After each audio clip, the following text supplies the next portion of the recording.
తీసుకుంటున్న ఇంట్లో కూడా ఏదైతే మనం కొనుక్కోవాలనుకుంటున్న ఇండ్లు కూడా బడ్జెట్కి ఎంత మ్యాచ్ అవుతుంది, రియల్లీ నా బడ్జెట్కి ఇది మ్యాచ్ అయిందా లేకపోతే ఇంకా ఎక్స్ట్రా హిడెన్గా ఉంది. చాలామంది ఇక్కడ కూడా మిస్టేక్ చేస్తారు. వాళ్ళ శాలరీకి కానీ బ్యాంక్ లోన్కి కానీ ఎంతైతే వస్తుందో దానికంటే కూడా ఇంకొంచెం ఎక్స్ట్రా చేస్తారు. ఇక్కడ ఏమి ఆలోచించరు వాళ్ళు అంటే మన కాస్ట్ ఆఫ్ లివింగ్ అనేది రోజు రోజుకి పెరుగుతూ పోతుంది. సో ఎగ్జాంపుల్ ఇప్పుడు మనం గ్యాస్ రేట్లు తీసుకున్నా లేకపోతే పెట్రోల్ ప్రైసెస్ తీసుకున్నా ట్రావెల్ ఎక్స్పెన్సెస్ ఇవన్నీ చాలా ఉంటాయి.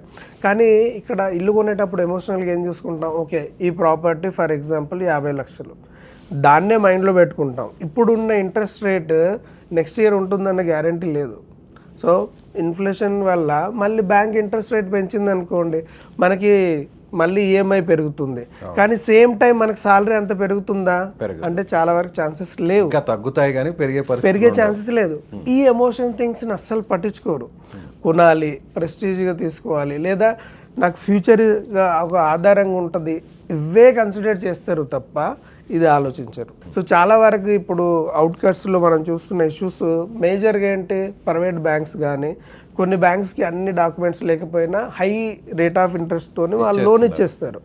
మన ఎమోషన్ ఫుల్ఫిల్ అయిపోయింది, సో మనం తీసేసుకుంటాం.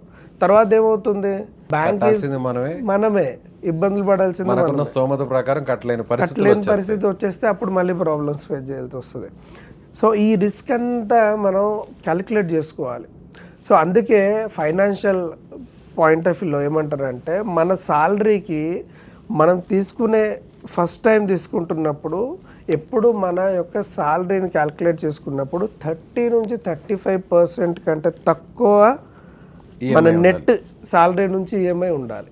దానికంటే పెరిగింది అంటే రేపు వచ్చే రిస్క్లు ఏమైనా కొత్తవి వచ్చినప్పుడు దాన్ని హ్యాండిల్ చేయడానికి మన ఫైనాన్షియల్ బర్డన్స్ సరిపోవు.